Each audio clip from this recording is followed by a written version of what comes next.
Amigos y amigas del McGuffin Educativo, bienvenidos hasta este rinconcito del YouTube donde siempre encontramos la ocasión de hablar con especialistas, con gente top del mundo de la educación de nuestro país especialmente.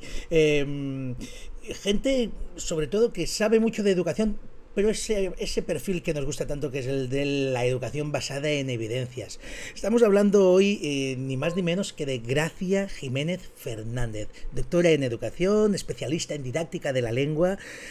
Y déjamelo decir, Gracia, porque es así como lo siento, una de las voces más autorizadas en el ámbito de la comprensión lectora en España. Y por eso te hemos traído aquí. Pero es que además su trayectoria, la trayectoria de Gracia, une la investigación rigurosa con una profunda vocación por la transferencia real a las aulas. Y ese es el perfil que más nos gusta traer aquí al McGuffin Educativo, porque es verdad que los docentes muchas veces escuchamos muchas opiniones sobre educación por parte de especialistas en educación, todas respetables, como siempre digo, pero es verdad que cuando escuchas a Gracia, enseguida te das cuenta de que está hablando de tu aula, de que puede estar hablando en ese momento de ese niño, esa niña que tienes en el aula, de ese problema o esa cuestión que te ronda en la cabeza y esa transferencia que necesitas llevar ya el lunes a clase para poder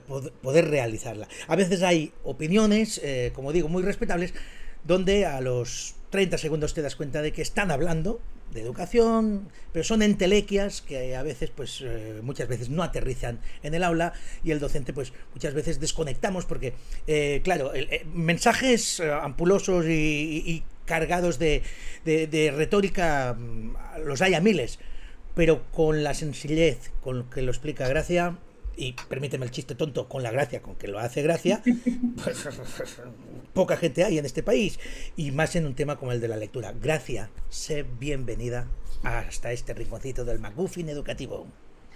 Muchísimas gracias, Albert. Muchísimas gracias primero por esa presentación tan cariñosa, tan, bueno, yo diría que demasiado, eso ya de referente y demás.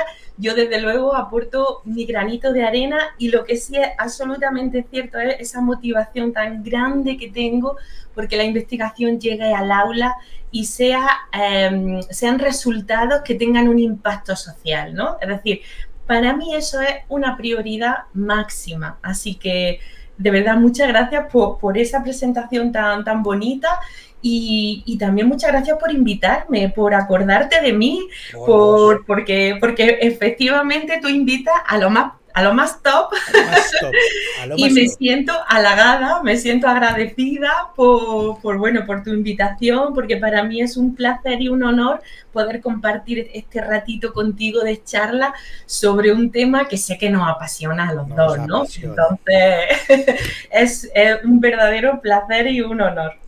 Pues muchísimas gracias. Vale, podríamos estar haciéndonos la pelota aquí durante una hora, pero creo que la gente quiere oírnos hablar de lectura basada en evidencias. Tuvimos la gran suerte el año pasado de contar con Julián Palazón, otro crack maravilloso, que nos ofreció un recital, ¿verdad?, de fundamentos sobre la lectura, hablando de pues, todo lo que es el principio alfabético y todo lo que es la conciencia fonológica y lo importante que es, sobre todo con los niños en dificultades.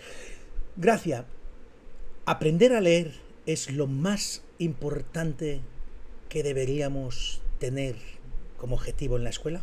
Y cuando digo aprender a leer no es solo descodificar, sino en todo su concepto global, comprensión y tal.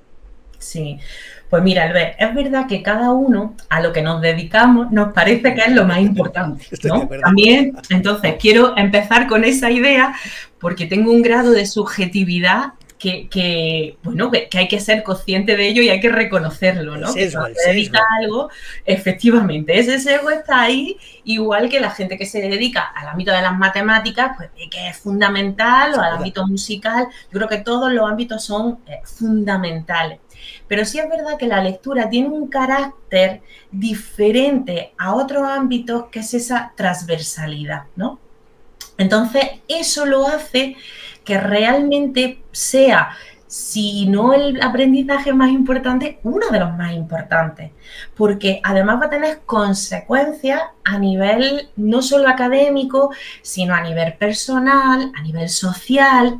Es decir, el ámbito de actuación de la lectura es tan amplio que indudablemente, si yo tengo una dificultad, no me voy a quedar centrada en ese ámbito, sino que se va a generalizar, se va a extender a otro. Entonces, ese carácter transversal a mí me parece que le confiere una importancia diferente y mayor que a lo mejor otros ámbitos que sí, bueno, pues se me dan mal las matemáticas.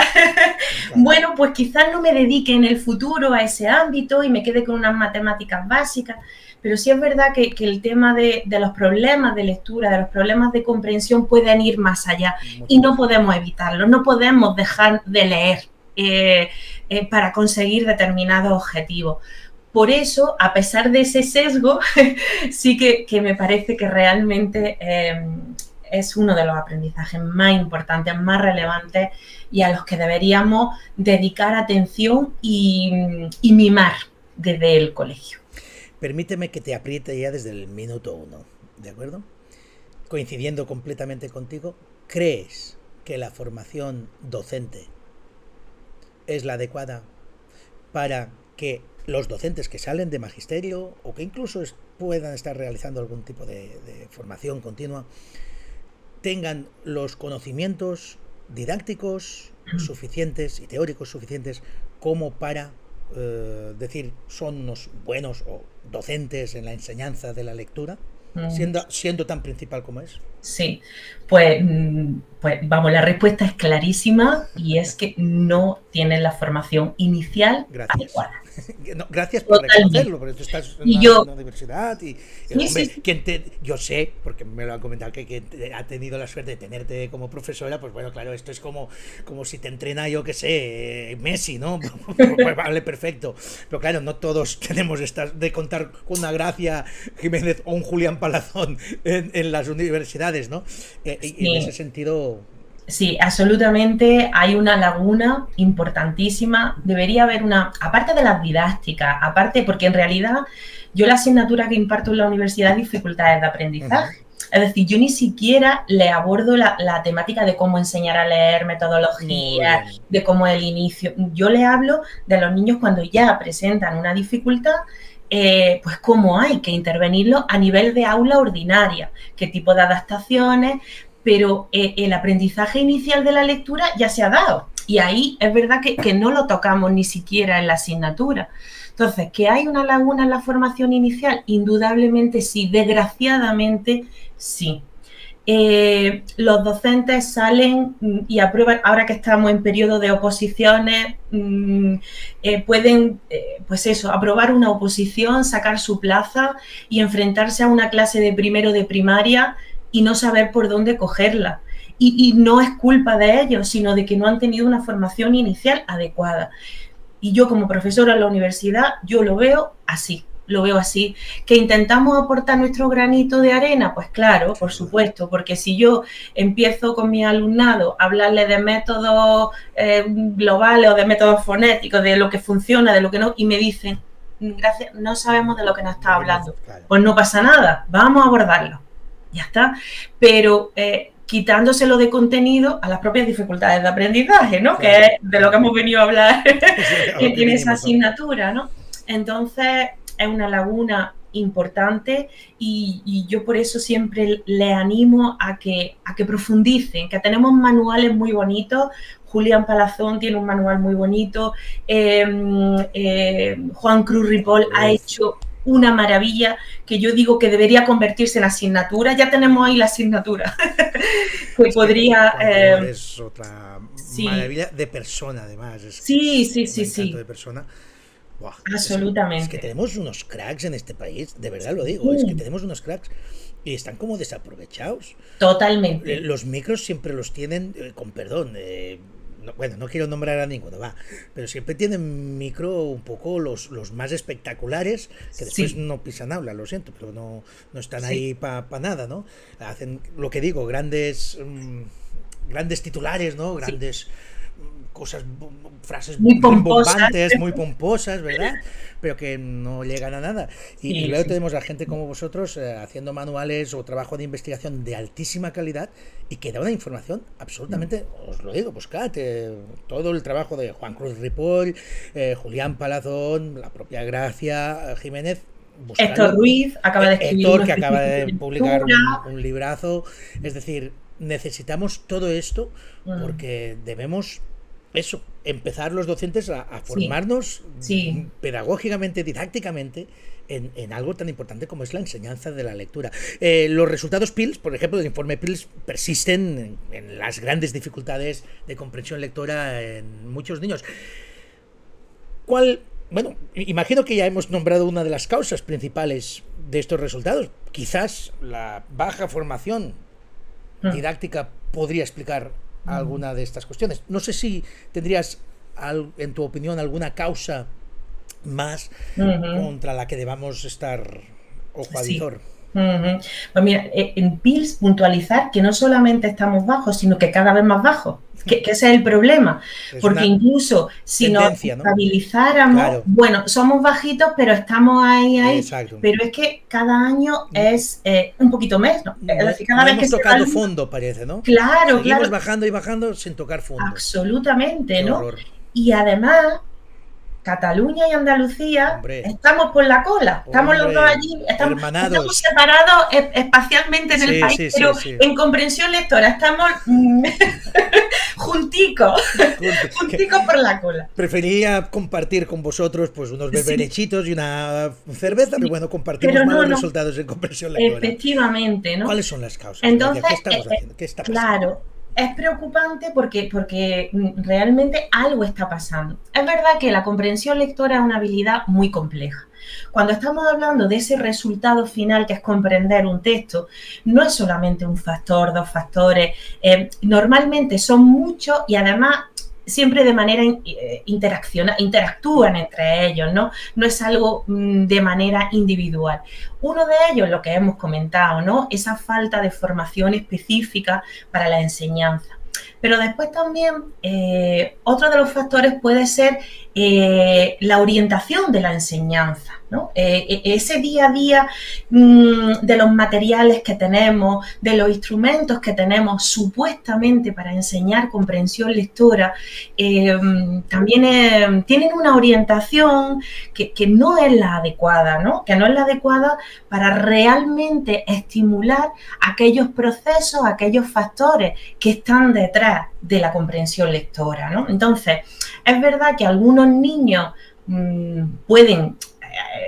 le emerge esa comprensión sin una enseñanza más allá de la tradicional, pero la mayoría de ellos necesitan otro tipo de enseñanza, ¿no? Entonces yo creo que esos materiales, esos manuales, esos libros de texto que tenemos con esa orientación más evaluativa que de enseñanza, creo que es algo muy importante, porque al final la mayoría de los centros educativos utilizan esos materiales. Es decir, yo tengo mucho contacto con muchos coles, solamente conozco uno que no lo utilice, el resto lo está utilizando. Entonces, pues ese puede ser otro factor importante, aparte de otros muchos, por supuesto, ¿no? Bueno, pues del poco hábito lector en las familias, del abuso de pantallas, del abuso de otras alternativas a la lectura. Bueno, puede haber otros muchos factores, ¿no? Ahí estamos, ahí estamos. De hecho, has nombrado un aspecto que has trabajado mucho. Has hecho un análisis crítico de los libros de texto por su enfoque respecto al trabajo de comprensión lectora. Has nombrado un aspecto que me parece nuclear, ¿no? La comprensión lectora entendida como algo calificativo y no como algo donde tenemos sobre todo que utilizar evaluación formativa y por tanto ir enseñando poquito a poquito las diferentes microhabilidades que componen el concepto de comprensión lectora, porque la comprensión lectora no es una habilidad por sí misma, sino que es un conjunto, ¿verdad?, de pequeñas habilidades. estos libros de texto, ¿cómo podemos revertirlos o cómo podemos convertirlos en algo positivo? Sí, la verdad es que es importante eso que comentabas de la comprensión lectora, conceptualizarla como un producto, como un resultado.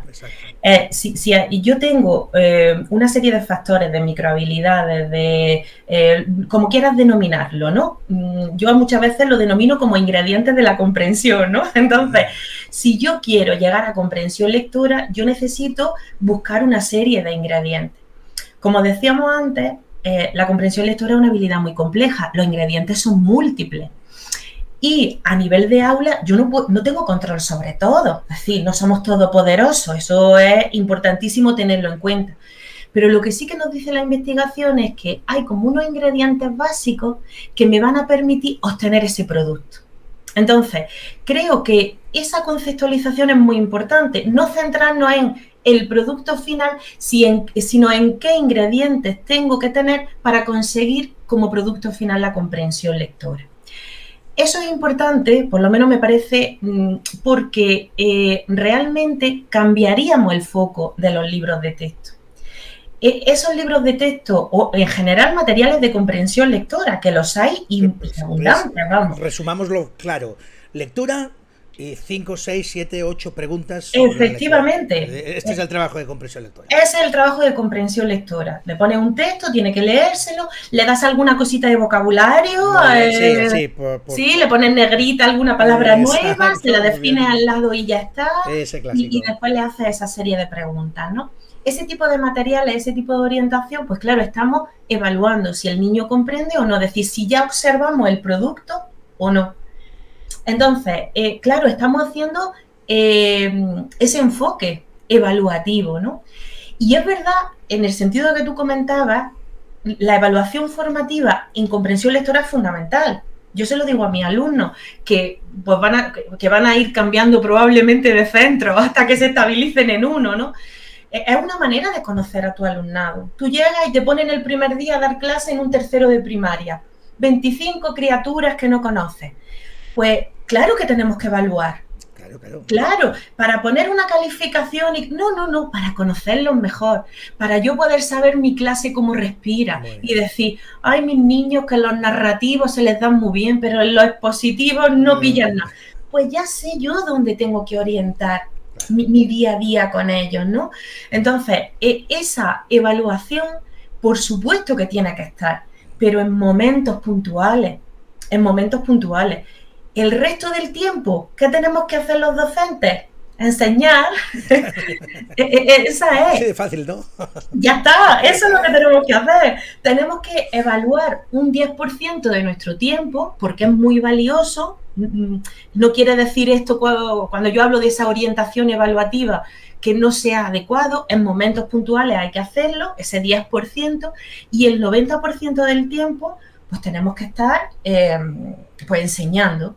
Y es verdad que con el tema de los libros de texto, como comentaba, nosotros hicimos un análisis hace unos 10 años, publicamos en el 2016, publicamos un artículo donde analizábamos el enfoque de los libros de texto. Y ahora justo, ya que habían pasado 10 años, teníamos otra ley educativa, bueno, pues habíamos pensado que era buena oportunidad replicar ese estudio, a ver qué teníamos ahora, porque lo mismo después de 10 años de distintas leyes, había un cambio.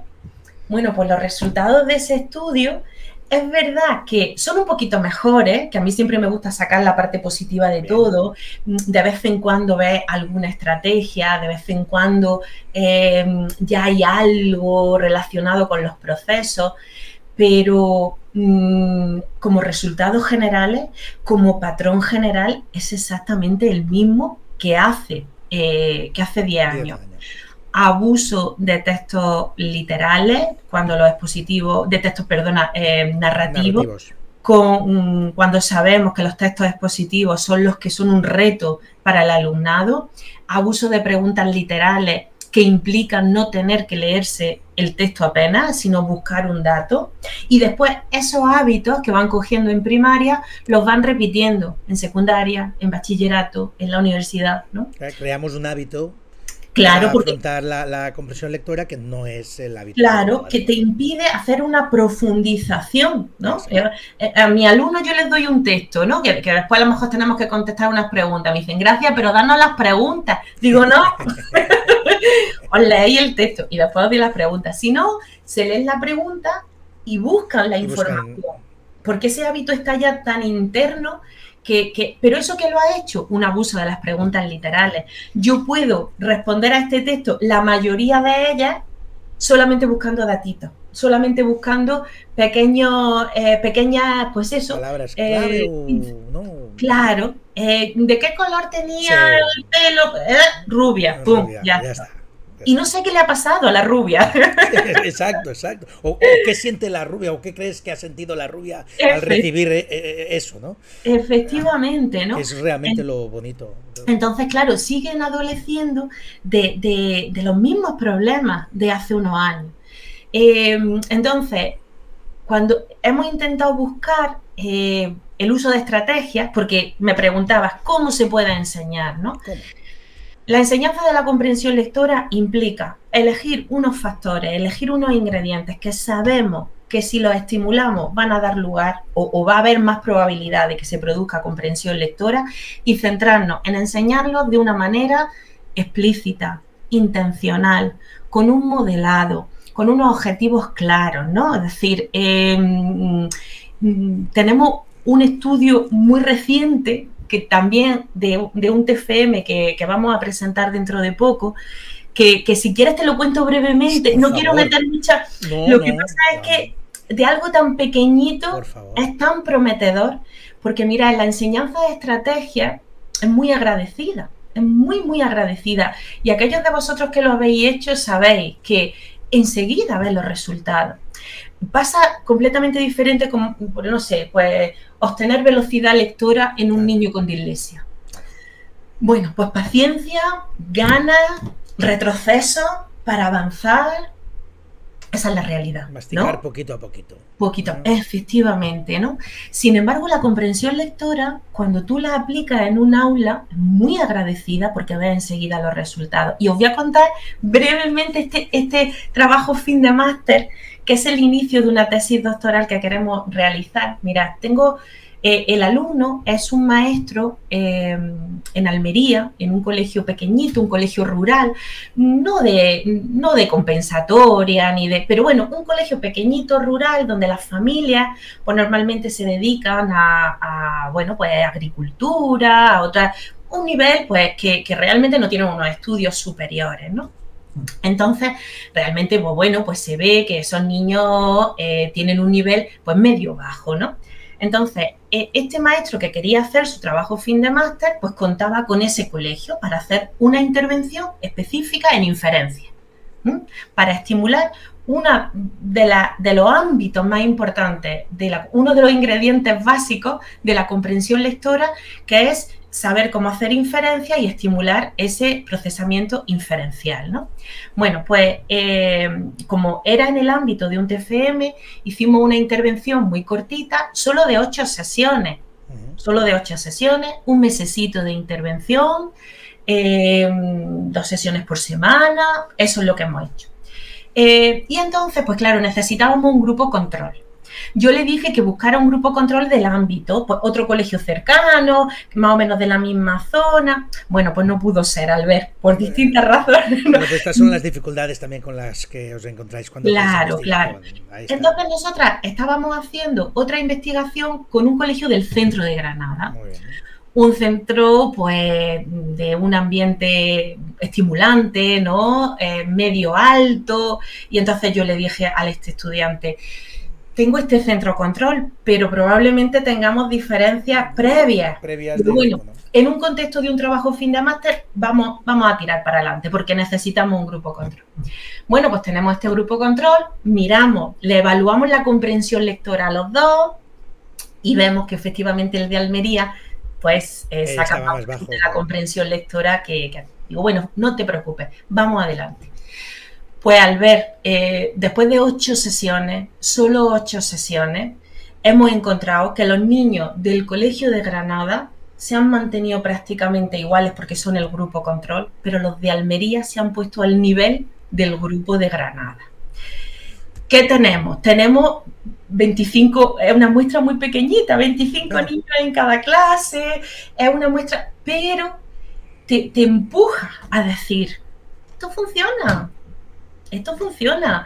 Por eso te decía que era como el ejemplo de que esto es muy agradecido, que enseguida que empujas un poquito, ves resultados. Ves resultados y que no hacemos magia, hacemos enseñanza explícita.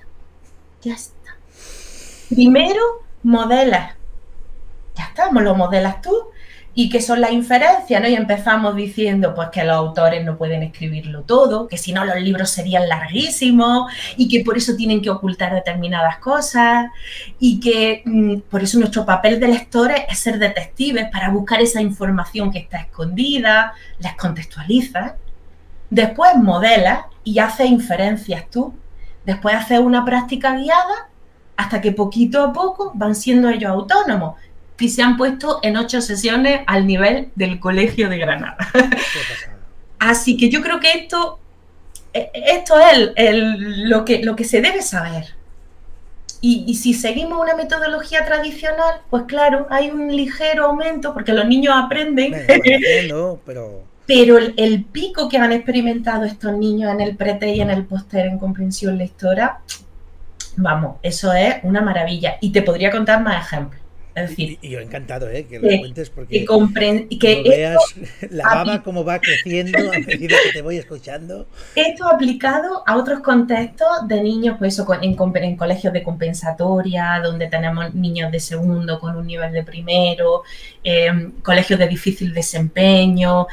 Ha sido aplicado el tema de lo de las preguntas detective y la inferencia, únicamente inferencia. No hemos tocado metacomprensión. Claro, aún hay más ingredientes sobre los que trabajar. Claro. Solo con trabajar en uno de esos ingredientes que son tan importantes, ya el cambio ha sido brutal. Brutal, brutal. Así que yo animo desde aquí a que se trabaje en estrategias. Eso sí, olvidándote un poco de la estructura del libro de texto, ¿no? Utilizándolo, porque no sé cómo será en Cataluña, pero en Andalucía son gratuitos. ¿Allí también? Hombre, por favor, la duda. Estás en Cataluña, no, aquí pagamos hasta por decir hola. No. Quiero decir que no son gratuitos en absoluto, para nada. Pues en Andalucía van pasando de un año a otro, ya el último curso que recibe el libro, imagínate el pobre chiquillo cómo recibe ese libro después de 3 años utilizando. Un poco chuchurrío, ¿no? Pero sí que es verdad que tienen entonces claro, son ampliamente utilizados. Porque ni siquiera las familias tienen que aportar el coste de los libros de texto. Entonces, ¿que no los vamos a utilizar? Claro que no, claro, los podemos utilizar, pero sabiendo que no tenemos que hacer todas las actividades. Exacto, es hacer otro enfoque. Efectivamente. Con ese texto. Eso es, este texto, a ver, pues mira, este es un texto expositivo, voy a trabajar estructura textual, voy a aprovechar para hacer esa enseñanza explícita de estructura textual, genial, y vamos aprovechando lo que nos da el libro de texto sin tener que hacer todas las actividades que a partir de quinto son una pesadez, 2 páginas de actividades que no tienen sentido.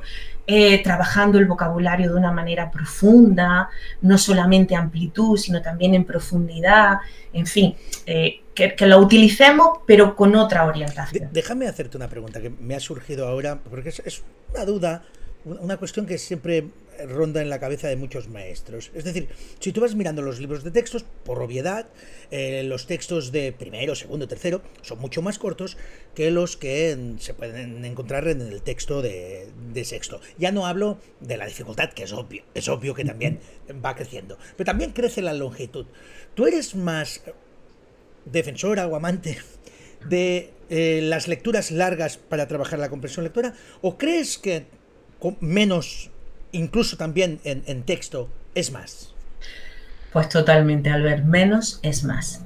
Esos libros de quinto y sexto, donde las lecturas son de 2 páginas, no tiene sentido ninguno que vayamos incrementándolo. De hecho, en las intervenciones que hacemos, ya sea para inferencias, para metacomprensión, para lo que sea, los textos suelen tener unas 300, entre 200 y 300 palabras. No tienen que tener más. Es verdad que, por ejemplo, para trabajar idea principal, porque también todo esto son generalidades, sí. Y después, pues, dependiendo del caso, pues te necesitas como un texto más largo. En idea principal, lo que muestra la investigación es que es muy efectivo trabajar párrafo por párrafo, analizar ideas principales e ideas secundarias de párrafo a párrafo, otro párrafito. De hecho, cuando haces enseñanza explícita para idea principal, está muy bien porque el primero lo modelas tú, lo haces completamente tú. El segundo párrafo lo hacen con tu guía. El tercero lo hacen en grupo y el cuarto individual. Entonces, aunque no, los textos cortitos son mucho mejores porque no cargan tanto a nivel de decodificación. Entonces, los textos cortitos son mucho más adecuados por eso. Incluso para la evaluación. Hay test de comprensión lectora publicados en editoriales potentes que es un solo texto y muy largo.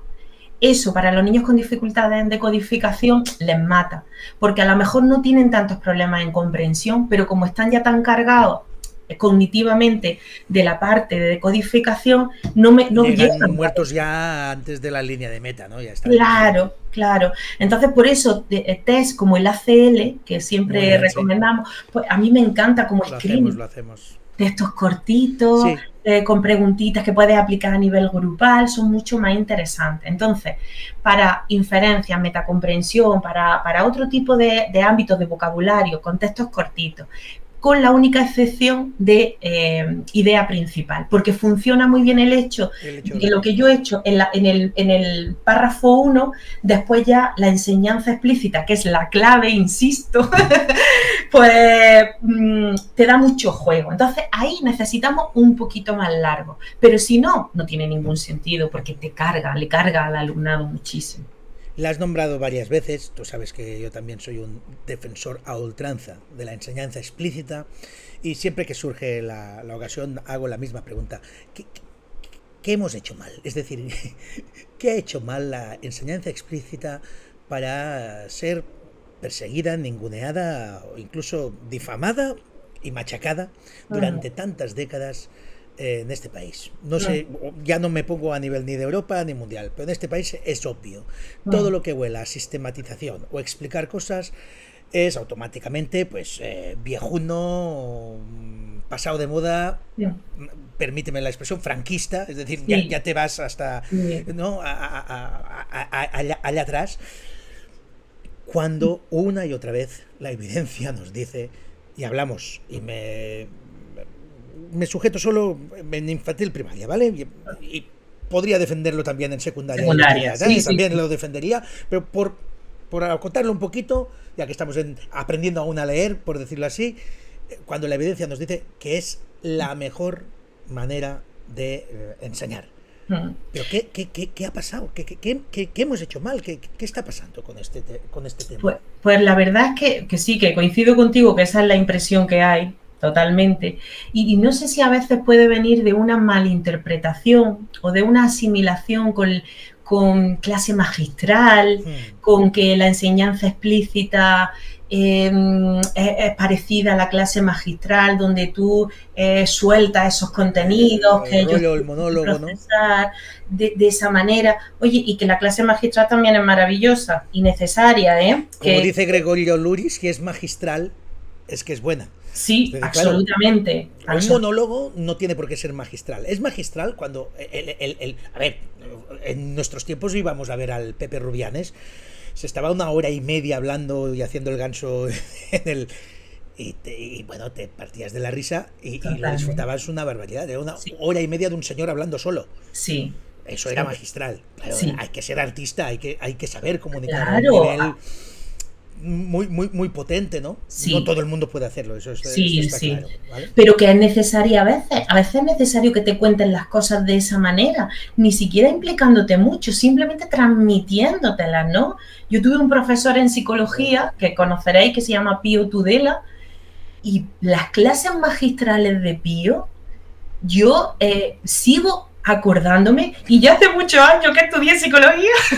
Imagínate. Me acuerdo perfectamente cómo él me explicó los procesos atencionales, de memoria, de aprendizaje. Es que me acuerdo hasta de sus propias palabras.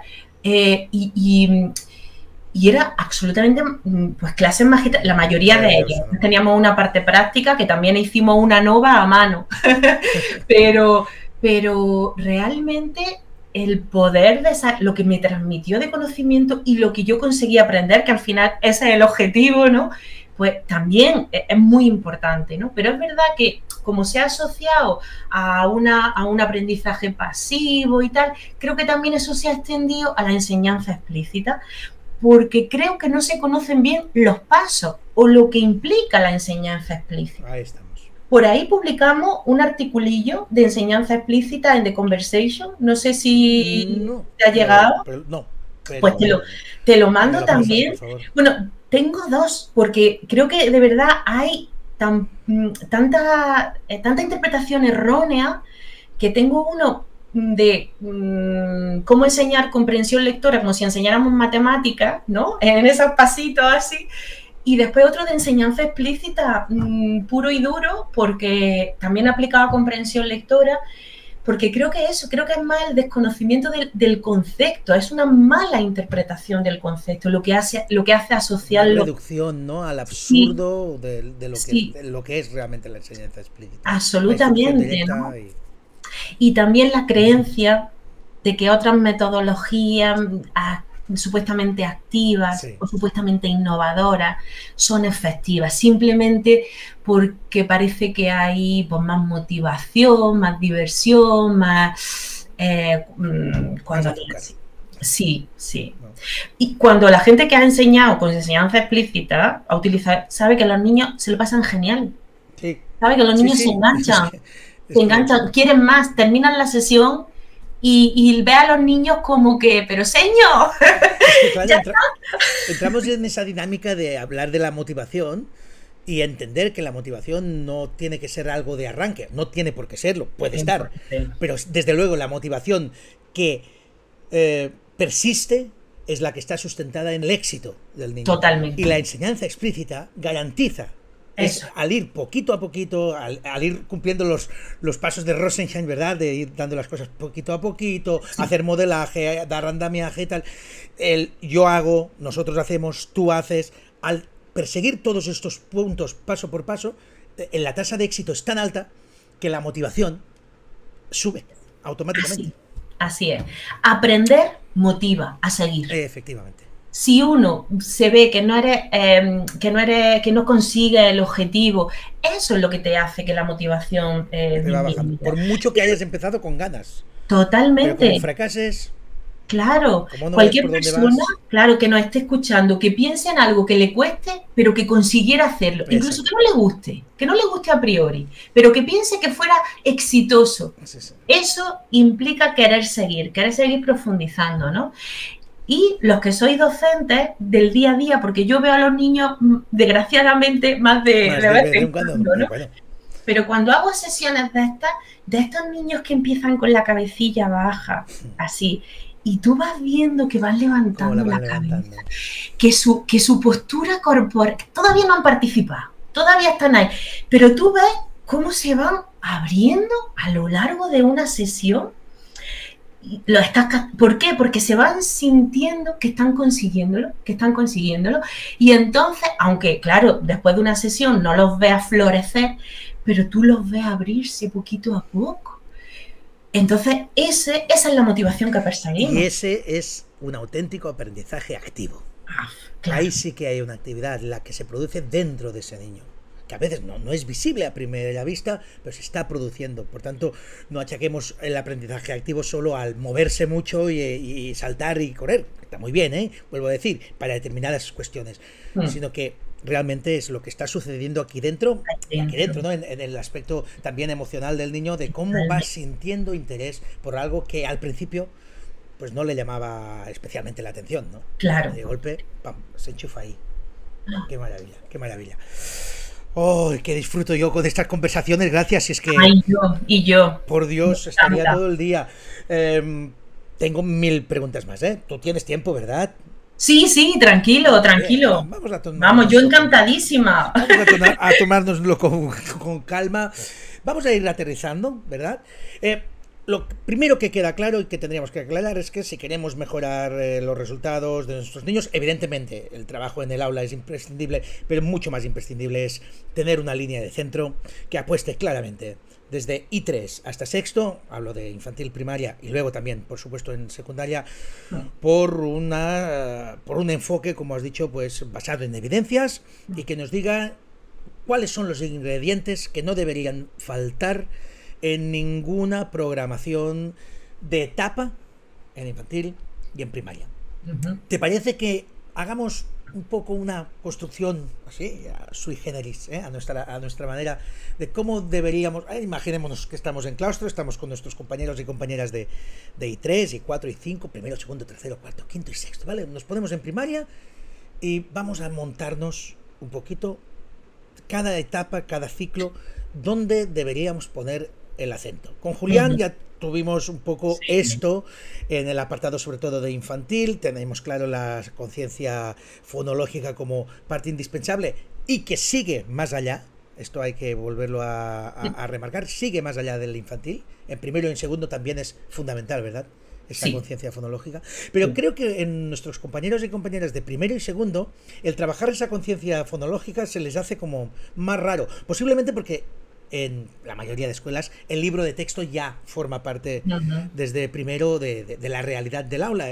Por tanto, como que enviamos una señal, no sé si estás de acuerdo, a las familias de que sus niños en ese primero de septiembre, en esos primeros de septiembre de primero, ya deberían saber leer y descodificar perfectamente.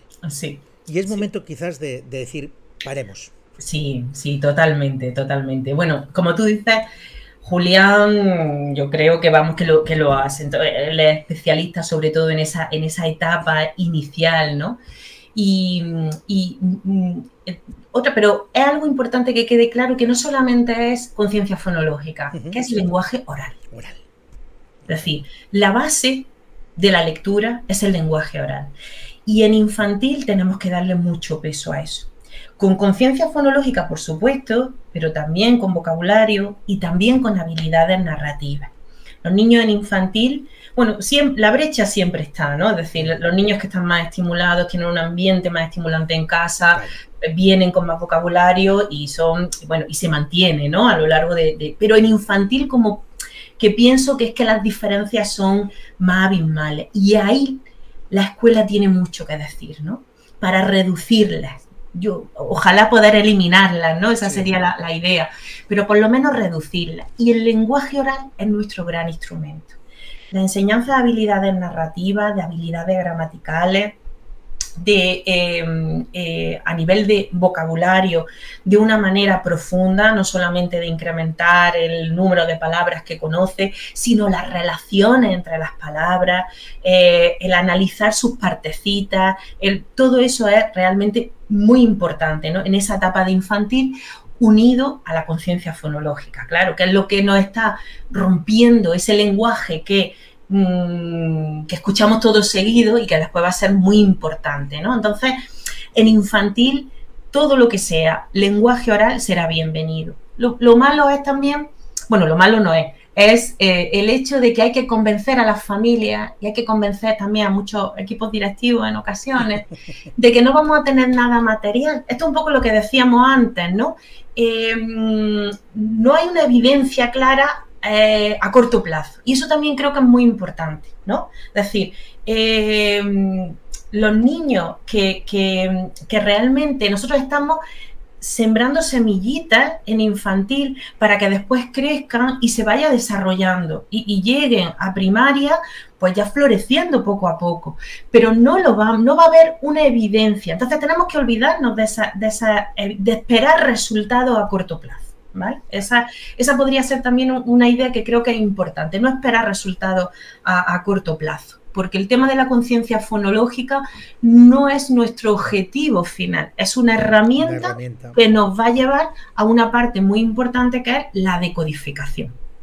Entonces, cuando ya estamos en un primero y estamos en un segundo, sobre todo lo conflictivo realmente yo diría que es ese primer trimestre de primero, ¿no? Sí. Ese primer trimestre de primero, cuando los libros de texto ya implican que hay que estar leyendo, pues hay que olvidarse de eso. El primer trimestre de primero debería estar focalizado en la enseñanza del código, unido con tareas de conciencia fonológica, ya las dos de la mano. Porque de hecho, en la última parte de infantil ya puede ser esa introducción. Exacto.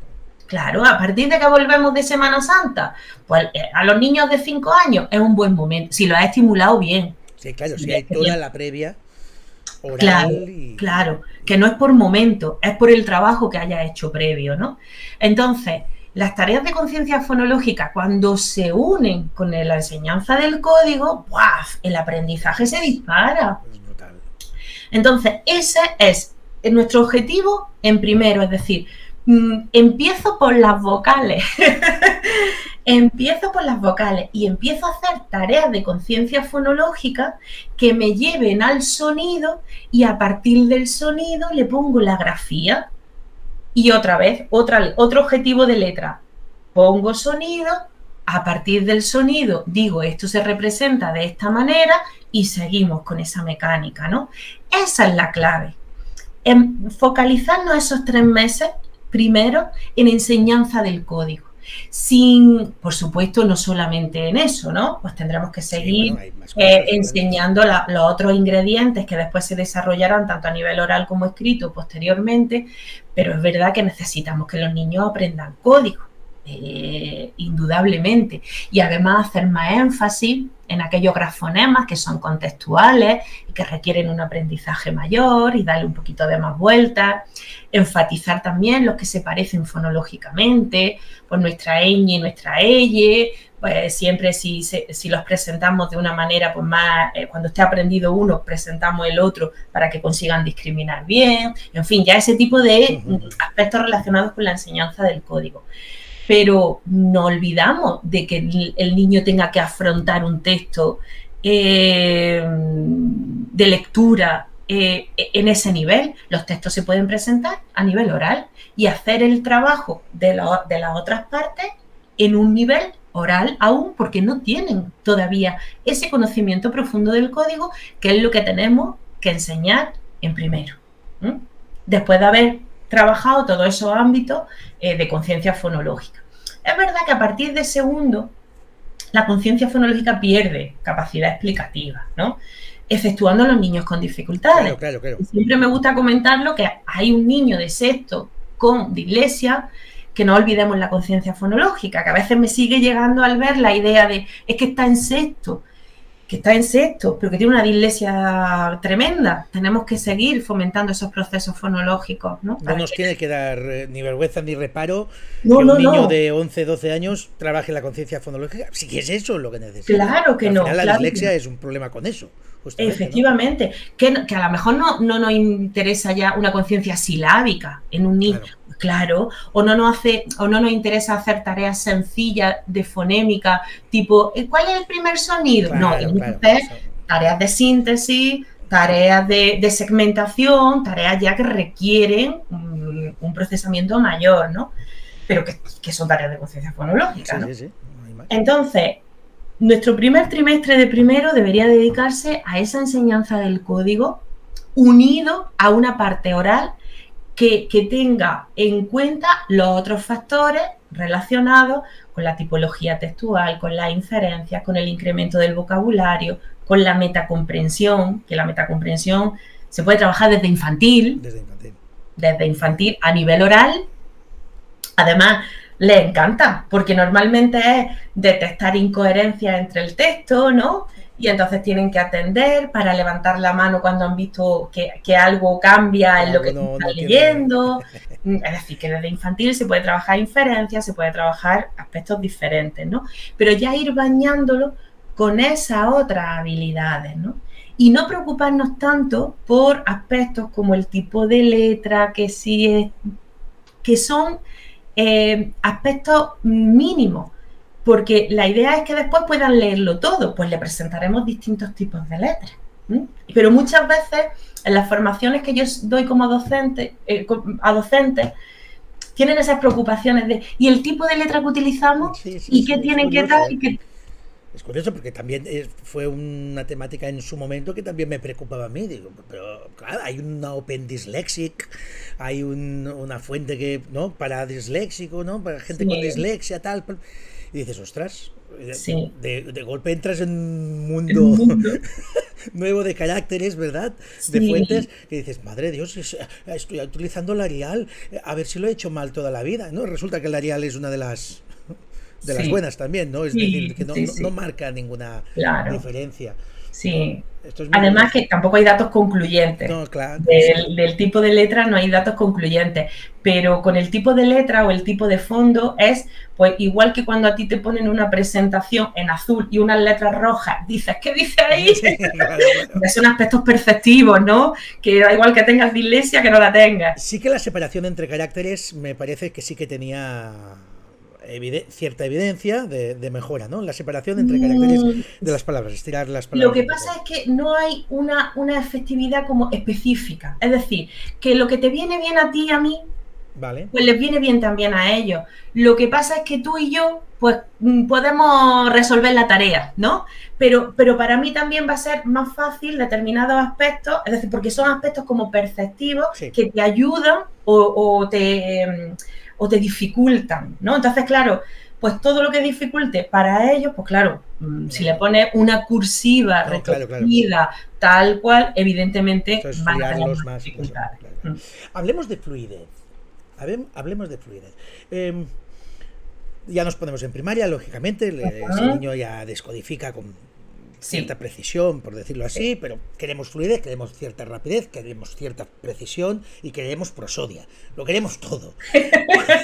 ¿Cuándo debemos, entiende la pregunta, ¿cuándo debemos exigir al niño? Es decir, ¿cuándo vemos que tenemos un problema con la fluidez Sí. en ese alumno? ¿En qué curso debemos empezar a preocuparnos de decir, ostras, es que no Sí, estamos yendo consiguiendo lo con la que... gracia que debería tener ese niño a la hora de leer? Sí.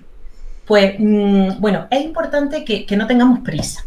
Es decir, la fluidez es resultado de una automatización, ¿no? Es decir, como todas las habilidades que nosotros Sí. hacemos, cualquier habilidad que hacemos, primero lo hacemos despacito, tenemos que estar muy pendientes y hasta que poco a poco se va automatizando, liberamos recursos y eso nos permite hacer otras actividades, ¿no? Entonces, la automatización, ¿de qué viene? De la práctica repetida. Entonces, por eso siempre no tengamos prisa y focalicémonos en que el niño lo haga bien, es decir, que la precisión esté bien alcanzada. Por lo tanto, a nivel lógico, con esta idea que acabo de soltar, si un niño en primero estamos todavía en el proceso de que está aprendiendo código en precisión, pues no es buen momento para preocuparnos de la velocidad, ¿no? Tenemos que preocuparnos de que ese niño sepa decodificar bien. De hecho, tú fíjate qué interesante unos estudios recientes que han salido, que incluso en alumnado que no tiene problemas de precisión, porque sabes que nuestro perfil de alumnos con dificultades, cuando ya estamos en tercero, en cuarto, quinto, la precisión la tienen, lo que le cuesta es la velocidad, ¿no? Pues se ha visto que haciendo una instrucción, haciendo una intervención específica otra vez en el código, a nivel de precisión, mejoran en lo que es velocidad lectora. Muy bien. Incluso aunque no se haya visto que tenían una deficiencia previa, ¿no? Con lo cual, focalizarnos en que la precisión esté bien, hacer exposiciones repetidas, darle especial mimo a aquellos grafonemas que son más complejos, pues eso hará que después no tengamos a niños que en cuarto o en quinto sigan escribiendo juguete en vez de juguete, porque eso los Claro. tenemos. Sí, sí, sí, madre de Dios. Y se nos van Eso al instituto tenemos. muchas veces así también, ¿eh? Porque muchas veces que ha pasado que le hemos dado tanta prioridad a que lean rápido que no hemos olvidado de la base fundamental, que es la precisión. Entonces, cuidémosla. La lectura de pseudopalabras ahí entraría perfectamente, Claro, ¿no? absolutamente. Algo que ha sido muy criticado por el método global, por parte del método, y el método Doman ya ni te digo, ¿no? Ya ves. Porque leer, pues, por ejemplo, yo qué sé, Pues, no me viene ninguna. Fur. Gite, que es una que tenemos Por en ejemplo, vale. Dite, ¿vale? Leer Dite, claro, como no tiene ningún sentido, Claro. según Doman and Company, es entrenarles a leer sin sentido y por tanto de ahí vienen los problemas de comprensión lectora, que es como un salto argumentativo con doble sentido. Pirueta, ¿verdad? Doble tirabuzón, que decimos. Sí, no, la lectura de pseudopalabras, además no hace falta ni que lean, ¿no? Hay actividades muy bonitas, tipo, se le presenta una serie de sílabas, porque es importante ir trabajando en unidades, ¿no? Entonces, pues se le presenta una serie de sílabas que pueden ser, por ejemplo, aquellas más complejas, tipo gui, ji, we, ¿no? Entonces, ellos tienen que ir de cada fila rodeando la que escuchan, ¿no? Entonces, el maestro va diciendo, venga, en el número 1 tenéis que rodear la que ponga gui, ¿no? En la siguiente, la que ponga we, ¿no? O ge, o lo que queramos, o ka, me encanta este. Entonces, a nivel de sílabas, tú ya estás haciendo ahí un procesamiento con ellos, una enseñanza de que esto con esto suena de esta manera, esto con esto suena de la otra manera. Entonces, claro. Así sin querer de ortografía, ¿verdad? Totalmente, claro. Porque hablemos de ortografía. Hablemos de ortografía. Cada año, cuando llegamos a las competencias básicas en sexto, claro, trabajamos mucho lo que es la expresión escrita, siguiendo, no sé si conoces el libro, me imagino que sí, The Writing Revolution, que me parece una preciosidad de libro, y muy explícito, ¿no? De enseñanza explícita de lo que es la escritura en este caso.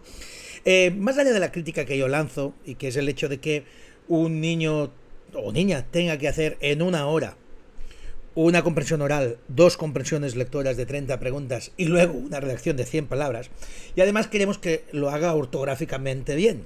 Claro, yo personalmente primo que la redacción, más allá de la ortografía, sea coherente y tenga la puntuación donde la debe tener y la construcción de las oraciones sea correctísima, ¿no? Y no haya repetición de palabras y haya vocabulario. Eso es lo que trabajamos en mi escuela al menos, ¿vale? Pero claro, la ortografía, que la trabajamos, por supuesto, durante el curso, es un problema porque cuando están escribiendo redacción, coincidirás conmigo que están más enfocados en la estructura y en construir bien las frases que en escribirlas bien. Aún no están, la mayoría, el 80%, no tiene esa ortografía automatizada.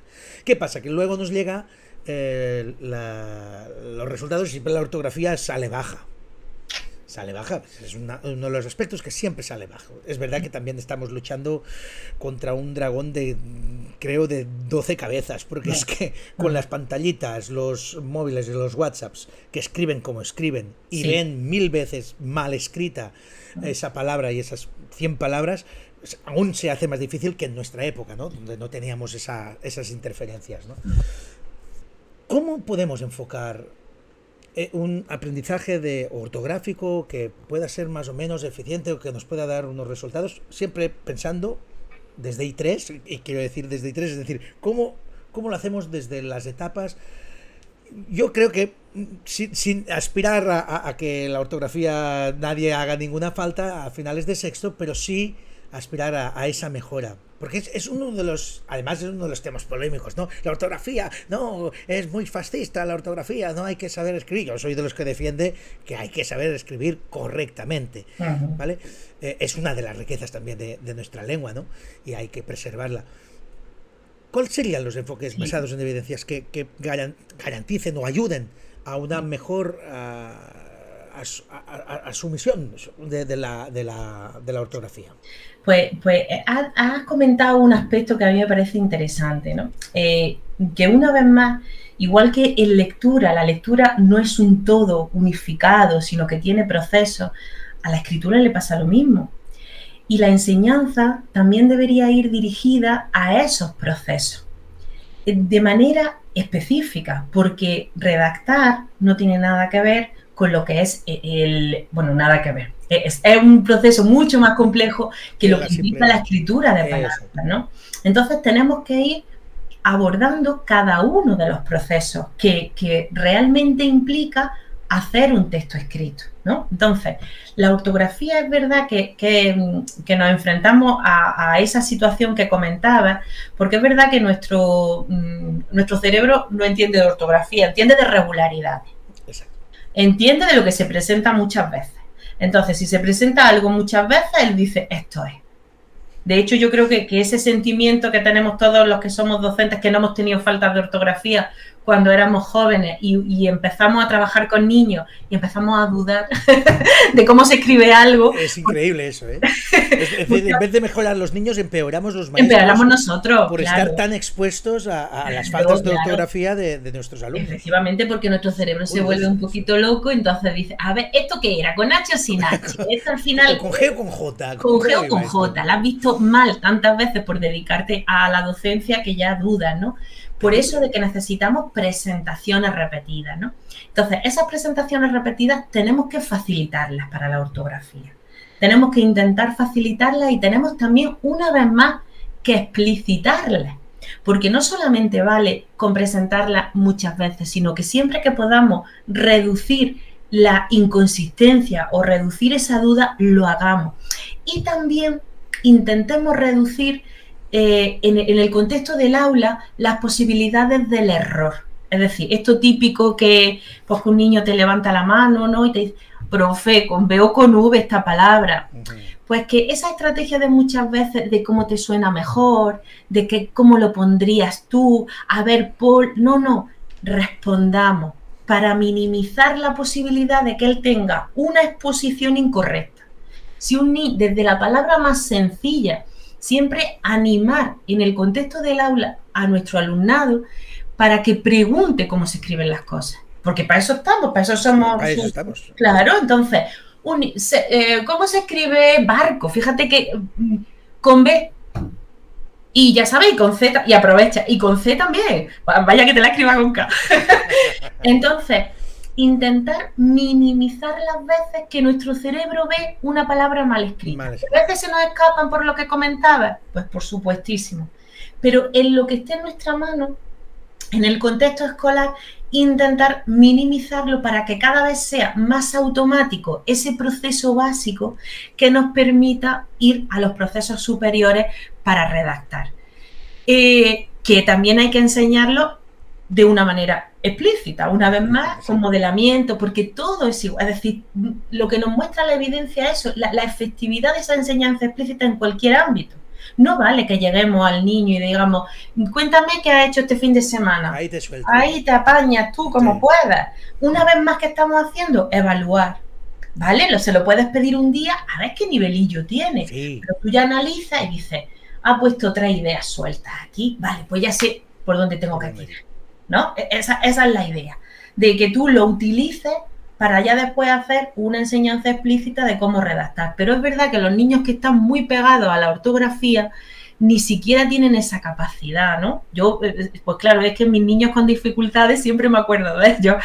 Entonces, un niño que a nivel oral te está describiendo algo de una manera maravillosa y que le dices, escríbelo, y empieza, porque te estaba diciendo que en la lejanía había un paisaje donde se vislumbraba lo que se dice, ¡ay, qué bien! Escríbelo. Y empieza, esto ya con geo, y se queda ahí, claro, en las 2 primeras palabras, parado, porque ya se ha quedado ahí pegado con la ortografía, ¿no? Exacto, se atranca ahí. No le permite esa capacidad. Entonces tenemos que automatizar lo máximo posible esas capacidades ortográficas. ¿Cómo? Liberar memoria de trabajo, ¿no? Claro. Presentando de manera repetida y reduciendo las posibilidades de error, haciendo actividades como el dictado en diferido. El dictado en diferido ahora iba ello. Es fantástico, muy útil, muy al objetivo, porque es verdad que también tenemos que tener objetivos de enseñanza claros. No puede ser estos dictados generalistas, este trocito, este mismo, ¿no? Este mismo no, ¿qué quiero enseñarles?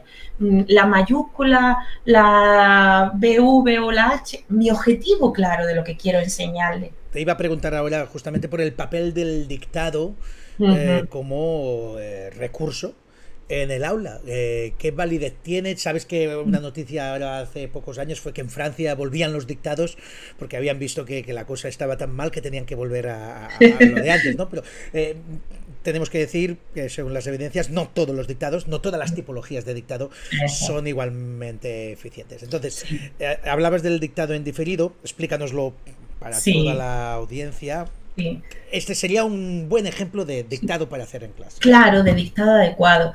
En realidad, los dictados tradicionales, entendiendo dictado tradicional como un fragmentito que elige el profe o la seño y se pone a dictarlo a su clase, ¿no?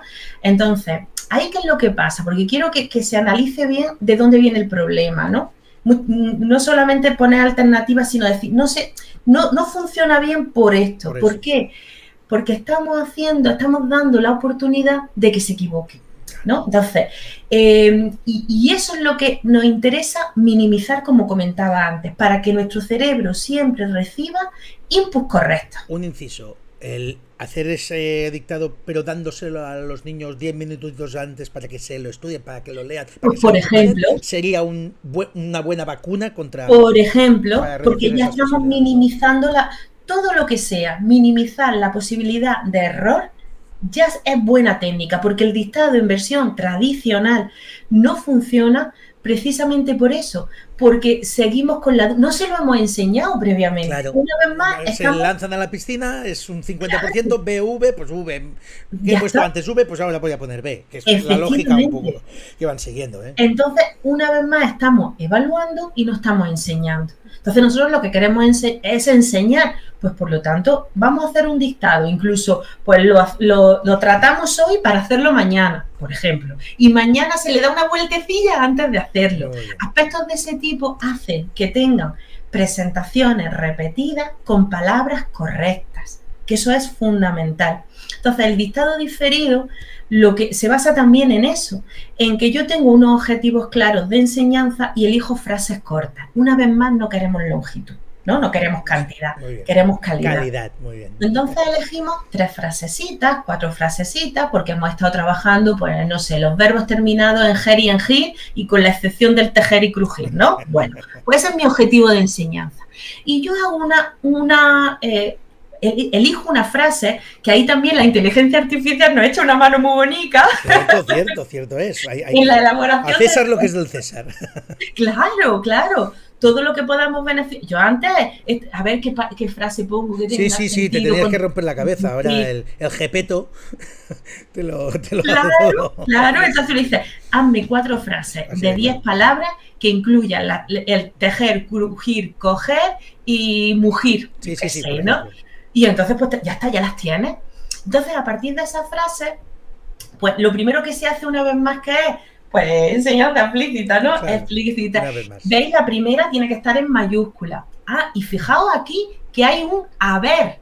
Haber es la preposición y después ver, con V. ¿Recordáis que es diferente al verbo haber que va junto y tiene una H y una B? ¿Lo recordáis? Sí, esas cosillas también, incluso tener paneles en clase, cositas de esas. Recordad que eso es las que son separadas y es con V, porque la primera es preposición, la segunda verbo.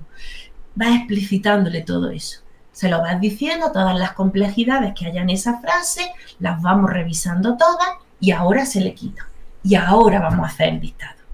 Y le dictan la frase. Ya está. Simplemente eso. Cuando el niño cometa algún error, la idea es que después se le van dando puntos por cada complejidad que ha escrito correctamente. Y si hay alguna que no ha escrito correctamente, se le da la oportunidad de conseguir la máxima puntuación escribiéndola otra vez. ¿Para qué? Pues para que tenga ese aprendizaje de input correcto.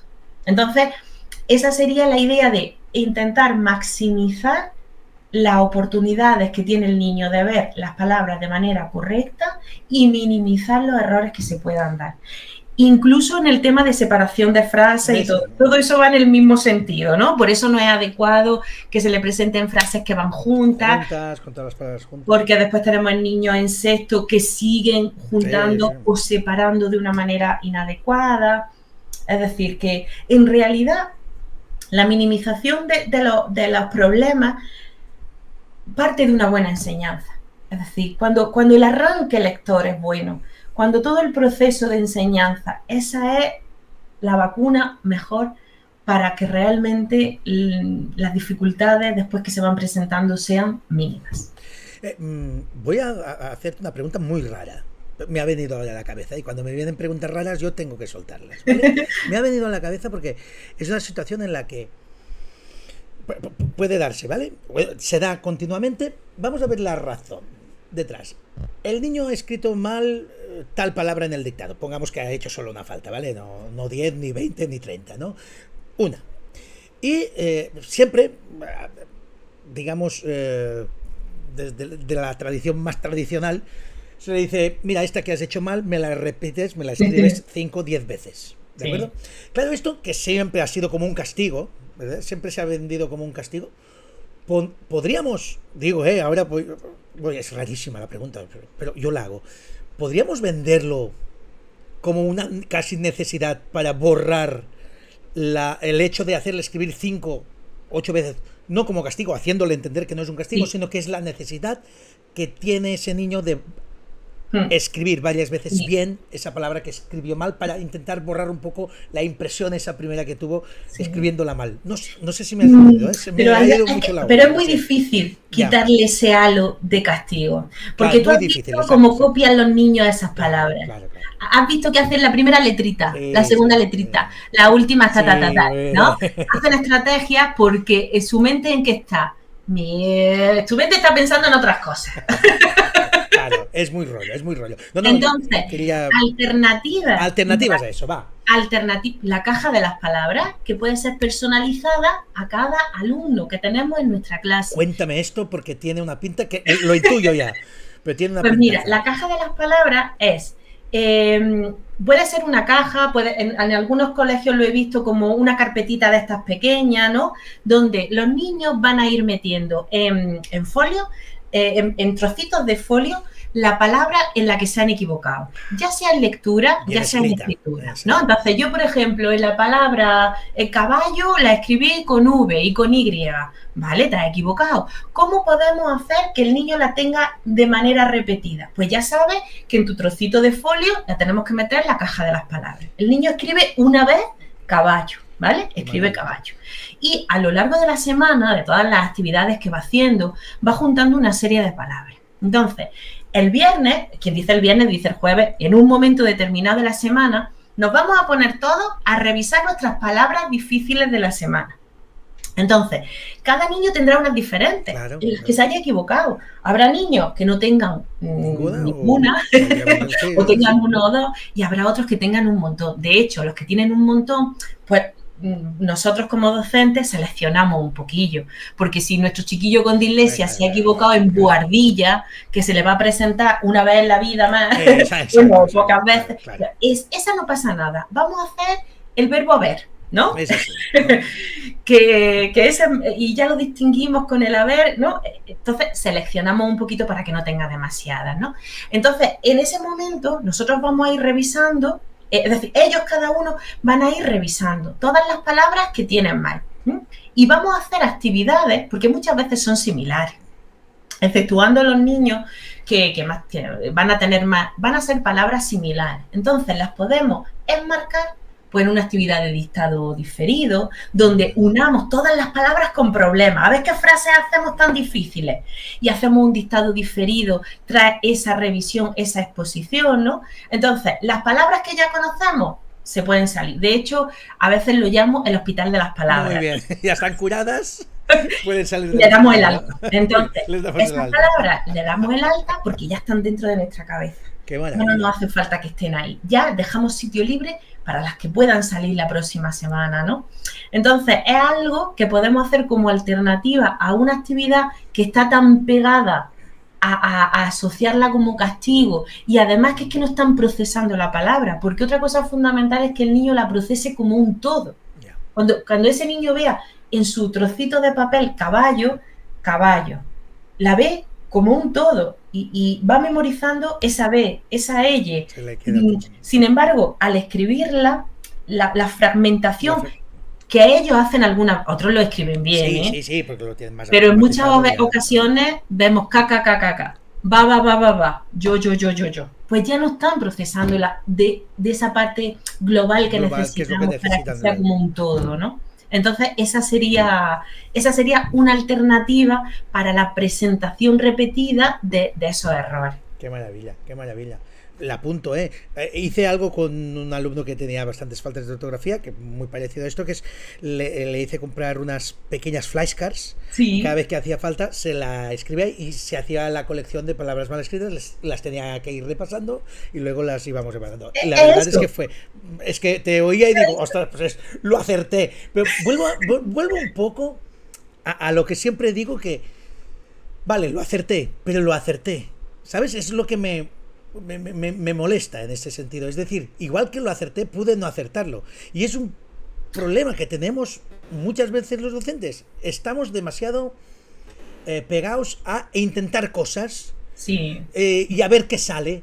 Y sí, vuelvo a decir que la evidencia nos ayuda a centrar los intentos, a ir más sobre seguro, a saber, al menos a evitar ya algunos pasos que no hace falta ya ni que pierdas tiempo con eso, porque ya está demostrado que no te va a funcionar, o es muy difícil que te funcione, ¿vale? Entonces, en ese sentido, bueno, me alegro de haberlo acertado, pero siempre hay ese peligro.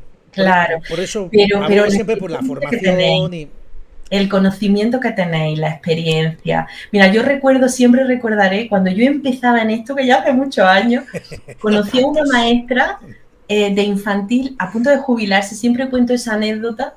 Estaba la mujer a punto, en un colegio de aquí de Granada, y ella no había escuchado en su vida lo que era la conciencia fonológica, en su vida, y estaba a punto de jubilarse. Pero ella sabía que cuando tú le rompías a los niños las palabras en sonido, le hacías pensar sobre el sonido, entonces aprendían mejor. Veía la magia, ¿no? Veía la magia. Entonces, ¿qué le daba? Pues la experiencia de una vida, sabiendo que ella notaba cómo había un despegue, claro. Y nosotras, Silvia de Fior y yo, cuando llegamos a ese colegio, le dijimos que se llamaba conciencia fonológica, que tenía un montón de evidencia detrás que mostraba. Y decía, pues la primera noticia. Pero yo lo estaba haciendo, dice, al principio de mi carrera no, pero en los últimos años yo eso es lo que hacía, ¿no? Sin saber que se llamaba conciencia fonológica y sin saber toda la evidencia que había detrás. Es precioso, la anécdota es preciosa, pero indica el peligro también, ¿no? Sí. Puedes también estar haciendo mal toda la vida y con tu sesgo de confirmación creer que lo estás haciendo bien. Eso te iba a comentar, ¿no? Ese peligroso sesgo de confirmación que nos hace pues focalizarnos en unos poquitos niños que sí que les viene bien. Exacto. Sacas ahí y cuando dices, no, sí funciona, pero funciona ¿por qué? Porque te estás acordando de fulanico y menganico, que a eso les va a funcionar aunque no vaya a la clase. Exacto. Claro, fulanito y menganito te van muy bien para justificarlo todo. Claro, por eso también es tan importante, Albert, darle formación en investigación a los maestros. Ahí estamos. No solamente es el tema de enseñarles, que también tienen esa laguna, como comentábamos antes, de enseñarles cómo afrontar la enseñanza de la lectura. También base de qué es la investigación, de qué nos puede aportar, de cómo podemos hacer investigación en el aula, de que la investigación o la orientación de la educación informada desde la evidencia no es una imposición, es una fuente de información más que te ayuda a ti a tomar tus decisiones, ¿no? Aunque no te dediques a ser investigador en el futuro, pero son unos determinados conocimientos. De hecho, en la facultad, dentro del vicedecanato, estamos organizando un curso de iniciación a la investigación para educadores.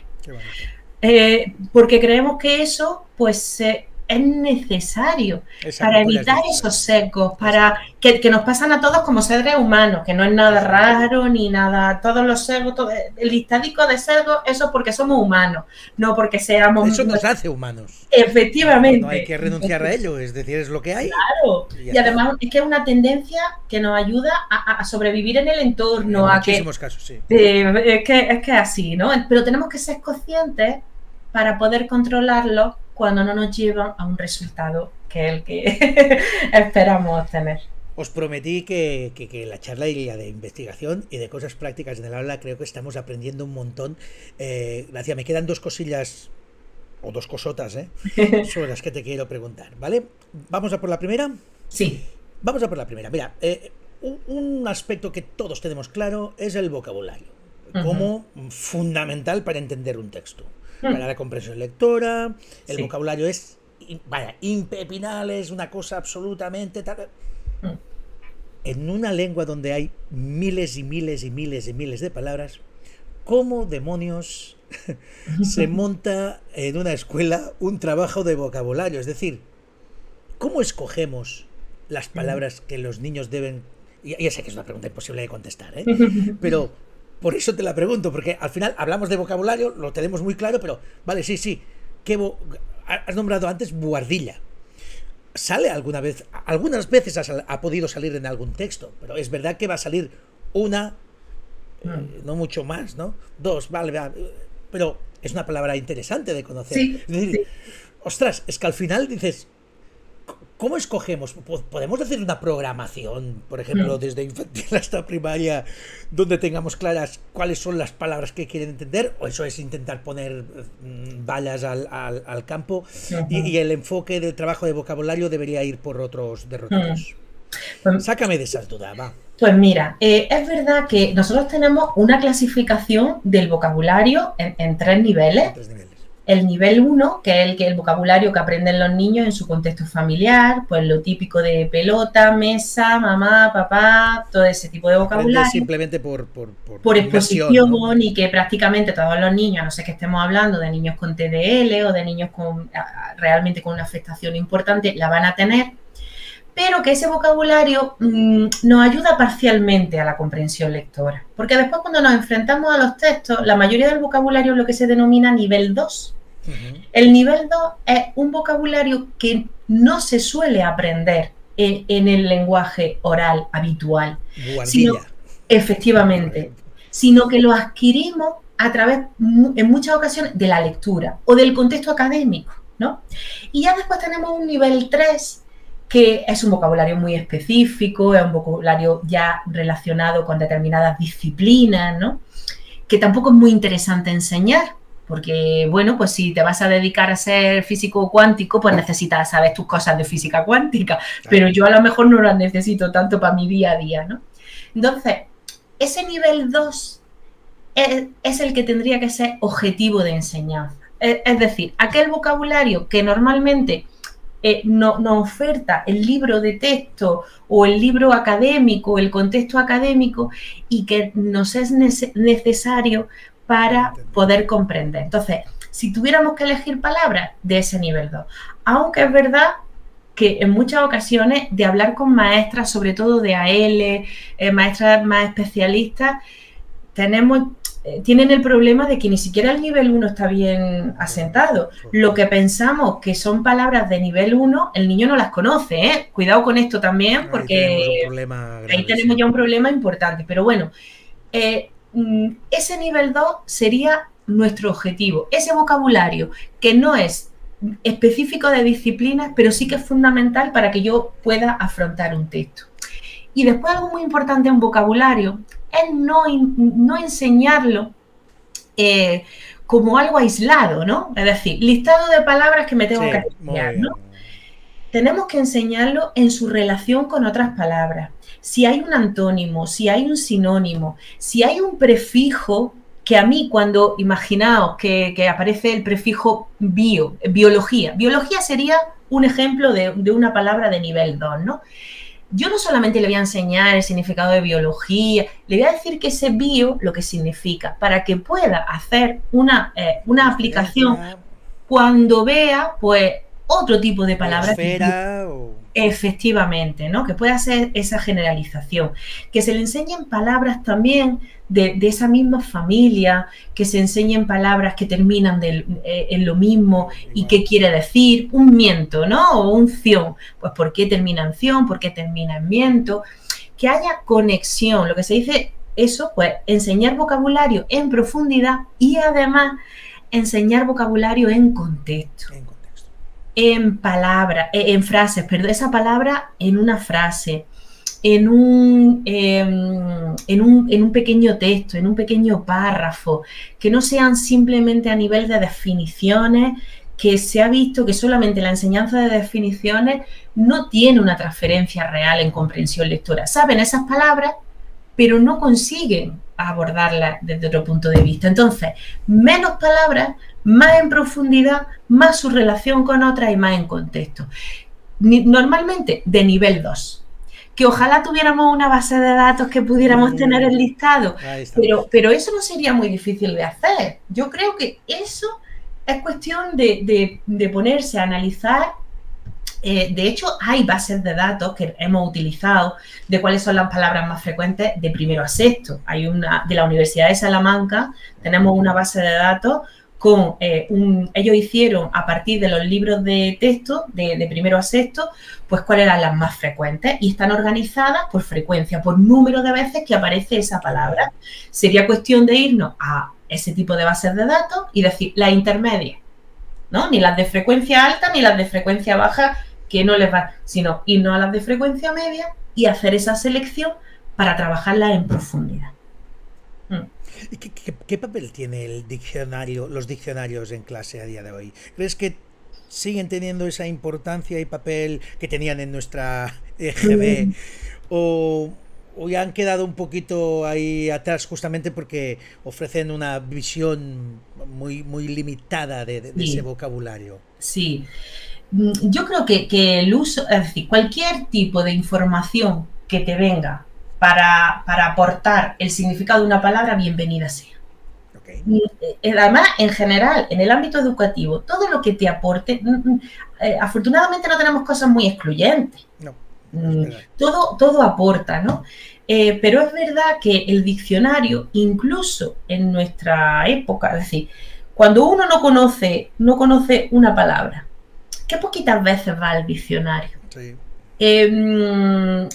Pero vamos a ver si yo consigo transmitirte la idea. Una cosa es utilizar el diccionario para coger más información de una palabra, lo cual me parece maravilloso y es un recurso más, sobre todo si las definiciones son friendly.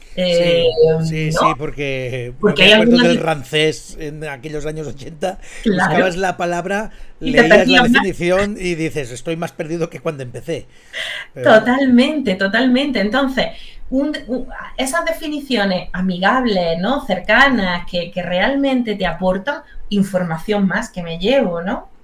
Además, normalmente te dan una frase, lo que hemos comentado antes, te la contextualizan. Si tiene varios significados, te dan varias frases en esos distintos significados. Oye, pues, una información más. Pero después, cuando tú te enfrentas a un texto y hay una palabra que no conoces, ¿qué hacemos? ¿Qué es más ecológico? ¿Ir al diccionario o tú dices, a ver qué me ha dicho antes, a ver qué me ha dicho después? Voy a esperar un poquito a ver si puedo resolver, a ver qué prefijo tiene, a ver qué... Esas son las pistas que utilizamos realmente, ¿no? Entonces, diccionario como un recurso más, pero que después también enseñemos estrategias más ecológicas, que son las que realmente usamos cuando nos enfrentamos a una palabra que no conocemos, ¿no? Y intentamos tirar de... Claro, tirar de arriba, tirar de abajo, qué puede significar... Efectivamente. Pero es un recurso que, por supuesto, tenemos que seguir bebiendo de él, ¿no? Pero no hacerlo de una manera tan exclusiva, quizás, como se hacía. Ya hemos buscado el diccionario y he trabajado el vocabulario. Ya está. Ya terminé, ¿no? Bueno, a veces, mira, el tiempo aprieta, ¿verdad? Sí. Empezaste hablando de estrategias de comprensión lectora, es uno de los grandes ingredientes también para todo ello, pero tengo entendido que no valen todos los cursos, es decir, necesitamos cierto dominio en todo lo que hemos hablado, pues en expresividad, a la hora de leer, en fluidez, ¿verdad? En descodificación, todo, para que las estrategias empiecen realmente a marcar la diferencia. Al menos yo lo tengo entendido así.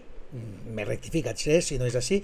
Dime en todo caso cuál sería el momento de empezarlas a introducir de una manera pues ya clara, sistemática y metódica. Pues mira, es cierto ese dato que comenta, cuando las estrategias se trabajan sobre texto escrito, ¿no? Es decir, necesitamos cierto nivel, porque si yo estoy trabajando, imagínate, inferencia en un textito, pues claro, el niño tiene que tener una base de decodificación, ¿no? Porque si no, no llega ni siquiera casi a un significado literal, ¿no? Entonces, esa afirmación es correcta cuando nos basamos en el texto escrito para la enseñanza. Pero la suerte que tenemos con las estrategias es que podemos trabajarlas a nivel oral, desde manera muy temprana, haciéndole explícito esos ingredientes, de forma que a lo mejor en un niño de infantil, como decía antes, puedes estar trabajando inferencias perfectamente. Le estás presentando texto escrito, ni una palabra, ni una palabra, ¿no? Pero cuando yo, por ejemplo, estoy en un infantil de 5 años y le digo, tenemos que buscar información escondida en esta frase que os voy a decir. Y yo le digo, María cogió su paraguas y su abrigo y salió a la calle corriendo. A ver quién me puede contestar qué estación del año es. ¿No? Por ejemplo. Entonces, o cogió su bañador y sus cosas que estén cercanas al conocimiento previo de los niños, claro.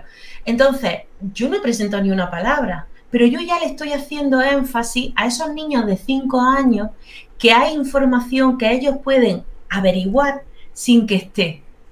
¿Y que me he fijado en qué? Me he fijado en unas pistas, que ha cogido un paraguas, que estaba lloviendo, que ha cogido un abrigo porque hacía frío, ¿no? Entonces, yo puedo ir, porque al final las estrategias de comprensión lectora son estrategias de pensamiento, es decir, tienen mucho que ver con las estrategias de pensamiento. Entonces, yo puedo estar estimulando ese procesamiento inferencial. Yo a los niños de 5 años ni le voy a decir inferencias ni nada. A lo mejor el término inferencia lo utilizo a partir de tercero, a partir de cuarto, porque no me importa que conozcan una palabra más, ¿no? Que es bonita y que ya la tienen ahí. Exacto. Vocabulario. Exacto. Entonces, pero ya a los de 5 años ni se me ocurre. Pero sí ya les estoy estimulando eso de que yo he dicho una frase y que hay mucha información escondida que ellos pueden averiguar buscando esas pistas de una manera muy sencilla, de una manera muy simple, que después iremos complejizando y en el momento adecuado introduciremos el texto. Cuando ya sepamos que su decodificación está automatizada, o por lo menos en la mayoría de ellos, ¿no? Porque todos pues ya tienen cada uno su nivel, pero ya iremos introduciendo texto. Pero esa enseñanza de estrategias de una manera muy básica, no hace falta esperar mucho. De hecho, mira, se pensaba que la estructura textual, claro, la estructura textual sí que tiene que ir ligada a un texto, ¿no? Entonces, que los niños tenían que ser pues muy expertos para poder empezar la estructura textual. Pues en el 2018 salió un monográfico en una revista muy prestigiosa del ámbito de la investigación de la lectura y la escritura, que se llama precisamente Reading and Writing.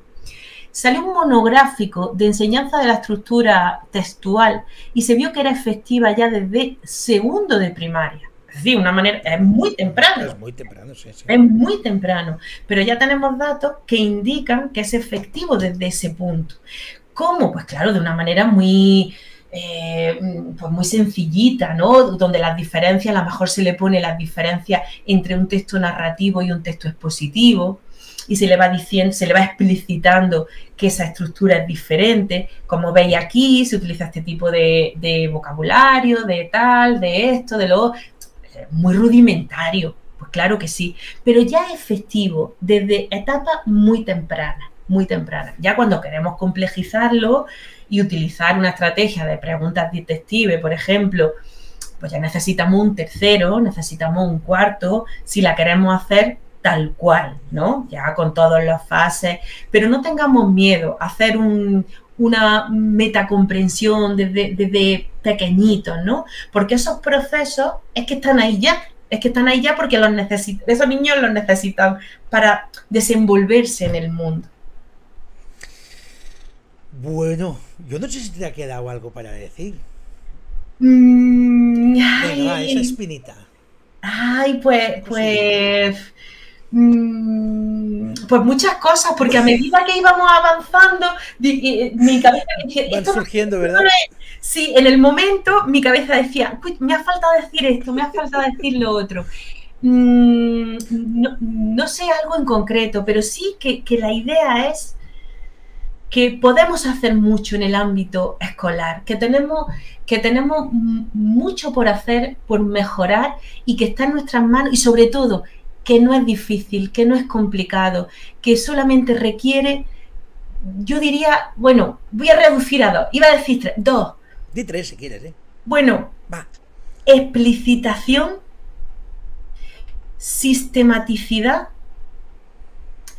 y conocimiento de los procesos implicados en lectura y escritura. Tenían que estar las 3. No podían dejarlo en 2. Pero incluso con explicitación y sistematicidad, que esto no vale si lo hacemos una vez y ya está. Pero que si lo hacemos, lo incluimos de una manera sistemática a lo largo, desde infantil hasta etapas, primaria. Claro, es que son años haciendo es el efecto que vamos a observar en la comprensión lectora de los niños va a ser evidente, pero evidentísimo, sin duda, lo aseguro, ¿no? Teniendo esos 3 componentes, ¿no? Pero sí que la explicitación, no la olvidemos, que no intentemos que lo descubran, que lo averigüen, que lo por ciencia infusa, que les llegue a su... No, que para eso estamos nosotros, para ser esos mediadores, ¿no? Y para ser esos modelos. Y conociendo qué es lectura, qué es escritura, esos conocimientos de los procesos, y planteárselos de una manera explícita y sistemática, éxito asegurado. Casi nada, casi nada. Bueno, gracias, mira, de verdad. Yo ya es que disfruto tanto con estas conversaciones. A mí son un regalo siempre, y sabes que es un placer siempre hablar contigo y poder coincidir, aunque coincidamos poco, pero bueno, ahí está el móvil de vez en cuando, un WhatsApp por aquí, como estamos por allá, pero poder dedicarnos esta hora y media como nos hemos dedicado es un regalo de final de curso que te agradezco muchísimo. No, te lo agradezco yo, Albert. El regalo es para mí, el honor es para mí, poder pasar este ratito, agradecerte de verdad la invitación y agradecerte esta labor que haces, que me parece tan importante, ¿no? Que no tenemos reconocida ni tú ni yo, pero que me parece que estas semillitas son fundamentales. Sí, no hay dinero tampoco que lo pague. A ver, si alguien quiere pagarlo, pues no, pero no hay dinero que lo pague eso. Siempre digo, es que esto es como volver a hacer la carrera de magisterio, pero montándote tú las asignaturas, ¿sabes? Y buscando a los profesores adecuados. Y tú lo has sido porque nos has dado una conversación inspiradora, reveladora. Nos dejas las ideas, creo que muy claras. Y vuelvo a insistir en lo que he dicho al principio. Oírte es oír a una maestra. Y no hay nada investigadora y doctora y todo pero maestra. Y eso es para un docente lo más bonito, poder oír a una compañera, así te siento yo, de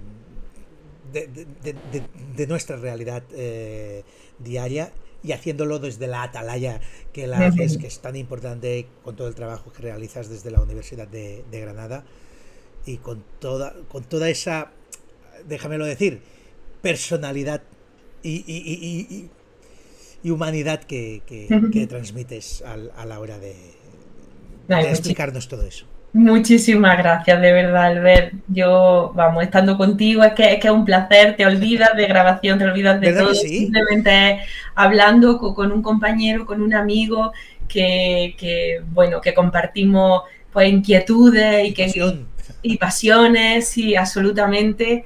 Y de verdad que yo, pues sí, la verdad es que aunque yo me dedique a investigación, mi corazón de maestra no me lo quita nadie. Doy fe. Eso late muy fuerte este corazón. Sí, absolutamente. Entonces, un privilegio para mí y de verdad enhorabuena por esta iniciativa tan necesaria, tan importante y con la que yo estoy tan agradecida de formar parte, de aportar mi granito de arena. Y nosotros que hayas también querido formar parte de esta pequeña familia mangufera, educativa. Gracias, muchísimas gracias. Buen verano. Mejor principio de curso para cuando empiece. y seguimos en contacto. Seguimos en contacto. Feliz verano y a descansar también un poquito. Y a vosotros, amigos y amigas, esperemos que hayáis disfrutado. Bueno, ni lo esperamos, lo tenemos seguro, que lo habéis disfrutado y que os lleváis muchísimas ideas en la mochila del próximo o los próximos cursos. Muchas cosas sobre las que reflexionar, pero ahora es momento de piscinita, de relax, ¿de acuerdo? Así que, bueno, como quien dice, lo vamos pensando de poquito a poquito, ¿vale? Que paséis un feliz verano. Y nos encontramos en algún otro rato en este rinconcito del McGuffin educativo. Hasta entonces.